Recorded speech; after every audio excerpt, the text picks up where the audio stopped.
반갑습니다. 체인지마인드입니다. 여러분, 혹시 이런 말 해본 적 있으신가요? 이번엔 진짜 다를 줄 알았는데 왜 나는 항상 같은 실수를 반복할까?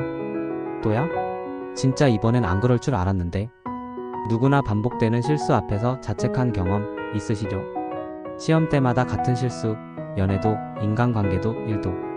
그런데 말입니다. 진짜 문제는 기억력이 아니라 패턴에 있어요. 기억이 없어서가 아니라 뇌가 익숙한 방식대로 반응하고 있는 겁니다. 오늘은 뇌과학과 심리학을 기반으로 우리가 왜 똑같은 실수를 반복하는지, 그리고 그걸 어떻게 진짜 멈출 수 있는지 알려드릴게요. 이걸 알고 나면 실수를 바라보는 시선이 완전히 달라집니다. 그러니까 끝까지 꼭 봐주세요. 그리고 구독과 좋아요는 영상 제작에 큰 힘이 됩니다. 지금 한번 눌러주세요. 이번엔 다를 거야. 우린 그렇게 다짐하죠. 하지만 결과는 늘 똑같습니다. 왜일까요? 우리 뇌는 논리보단 익숙함을 선택하는 성향이 있기 때문이에요. 신경과학적으로 보면 뇌는 스트레스 상황에서 빠르게 반응하기 위해 기억보다 패턴화된 경험을 우선 저장합니다. 즉, 같은 상황이 오면 뇌는 자동으로 그때 썼던 방식으로 반응하게 돼요. 감정이 아니라 과거에 자주 썼던 반응을 기반으로 판단하죠. 그래서 실수도, 행동도, 관계도 계속해서 반복됩니다. 여기서 중요한 포인트. 뇌는 반복된 감정과 반응을 자기 스타일이라 생각한다는 겁니다. 우리가 바꾸지 않으면 뇌는 그냥 이게 너야 라고 결론을 내려버리는 거죠. 이제부터 진짜 중요한 얘기 들어갑니다. 예를 들어볼게요. 한 분이 연애에서 자꾸 상처받는다고 했습니다. 본인은 사람 보는 눈이 없다고 자책했어요. 그래서 제가 그분에게 이렇게 말했죠. 실패한 연애 3번을 떠올려보고 공통된 점을 적어보세요. 놀랍게도 명확한 패턴이 나왔습니다. 첫째, 너무 빨리 마음을 연다.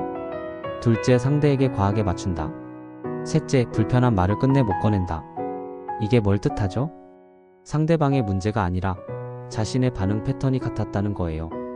환경은 다르고 사람은 다른데 본인의 반응은 복사 붙여넣기처럼 반복됐던 겁니다. 이건 단순한 연애 이야기만이 아닙니다. 업무 실수, 인간관계, 습관까지 전부 해당돼요. 그렇다면 이제 무엇을 해야 할까요? 실수를 막기 위해선 가장 먼저 관찰자 시점이 필요합니다. 이게 무슨 말이냐고요? 실수를 되돌아보되 내가 왜 그랬지? 라는 자책이 아니라 그때 나는 어떤 반응을 했을까? 라는 분석적 시선이 필요하단 겁니다. 실수를 감정이 아니라 행동 패턴으로 바라보는 연습이 중요합니다. 예를 들어 회의에서 말을 못했나? 그때 나는 어떤 표정이었고 어떤 생각을 했으며 왜 말하지 않았는지를 써봅니다.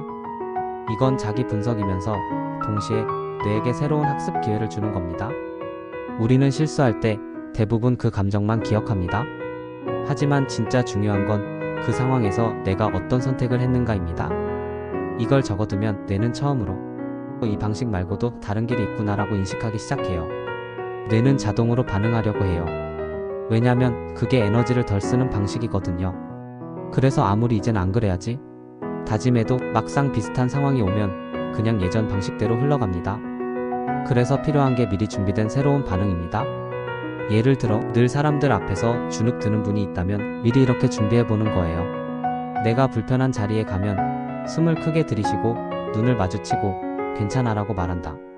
실제로 행동을 바꾸려면 사전 리허설이 필수입니다. 왜냐하면 뇌는 미리 경험한 감정을 진짜처럼 저장하거든요. 그래서 연습만 해도 반응이 달라집니다. 이것이 바로 행동치료나 심리훈련에서 사용하는 방법이에요. 중요한 걸 또 하나 말씀드릴게요. 실수나 실패는 사실 문제가 아니라 자료입니다. 뇌는 실패를 학습의 기회로 인식하지 않습니다. 그저 이건 익숙한 상황이야 라고 저장해요. 그래서 우리가 해야 할 일은 실패를 새로운 자료로 바꿔주는 겁니다. 그 방법은 단순합니다. 실수를 글로 적는다. 그 상황에서 어떤 감정이 있었는지 적는다. 다음에 같은 상황이 오면 어떤 반응을 할 건지 미리 써본다. 이렇게 하면 뇌는 자동화된 반응에서 벗어나 새로운 선택지를 만들기 시작합니다. 여기서 중요한 건 적는다는 행동입니다. 생각만 하는 건 효과가 없습니다. 뇌는 행동한 것을 더 강하게 기억하거든요. 그렇다면 뇌가 그렇게 반복하려는 이유는 뭘까요? 바로 익숙한 감정에 머물고 싶어서입니다. 이게 무슨 뜻이냐면요. 우리가 자주 느낀 감정, 예를 들어 죄책감, 불안, 무기력 같은 이게 뇌에게는 편안한 집 같은 느낌이에요. 좋은 감정이 아니라 익숙한 감정이라서요. 그래서 뇌는 변화보다 반복을 선택합니다. 이 감정의 늪에서 빠져나오려면 익숙한 감정을 의식적으로 의심해야 해요. 아, 이 감정은 지금 진짜 상황 때문이 아니라 내 뇌가 익숙해서 가져온 반응일 뿐이구나. 이렇게 인식하는 순간 반응의 주도권이 내 손에 들어옵니다. 이게 변화의 시작입니다. 이제 마무리 단계에 왔습니다. 많은 분들이 이렇게 말하죠. 왜 나는 실수를 반복할까? 그런데 진실은 이렇습니다. 실수를 반복하는 게 아니라 반응을 반복하고 있는 것입니다. 그래서 실수를 바꾸려면 상황이 아닌 나의 반응을 먼저 바꿔야 해요.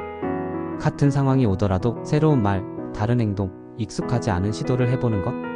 그것이 진짜 변화입니다. 변화는 생각에서 오지 않습니다. 행동에서 옵니다. 그리고 그 행동은 연습에서 시작됩니다. 자, 지금부터 따라해보세요. 반복되는 실수 상황을 하나 떠올리세요. 그 상황에서 내가 주로 어떤 반응을 했는지 써보세요. 그 반응이 익숙한 감정에서 왔는지 확인해보세요. 다음에 그 상황이 온다면 어떤 말과 행동을 할지 미리 정해보세요. 그리고 거울 앞에서, 친구 앞에서 연습해보세요. 이게 단순한 심리 훈련이 아니라 뇌 회로를 다시 쓰는 작업입니다. 처음엔 어색하고 어울리지 않을 수 있어요. 하지만 결국 뇌는 반복을 기억하고 새로운 반응을 우리 방식으로 저장하게 됩니다. 결국 변화를 만드는 건 다짐이 아니라 다른 선택을 미리 연습하는 것이에요. 실수를 반복하는 게 아니라 반응을 반복하는 겁니다. 이제 여러분의 반응을 바꿀 시간입니다. 이 영상이 지금 당신에게 필요한 새로운 선택지가 되었기를 바랍니다. 반복을 끊고 싶다면 지금 이 순간부터 다른 선택을 연습하세요. 구독과 좋아요는 영상 제작에 큰 힘이 됩니다. 여러분의 성장이 계속되길 응원합니다. 다음 영상에서 또 만나요.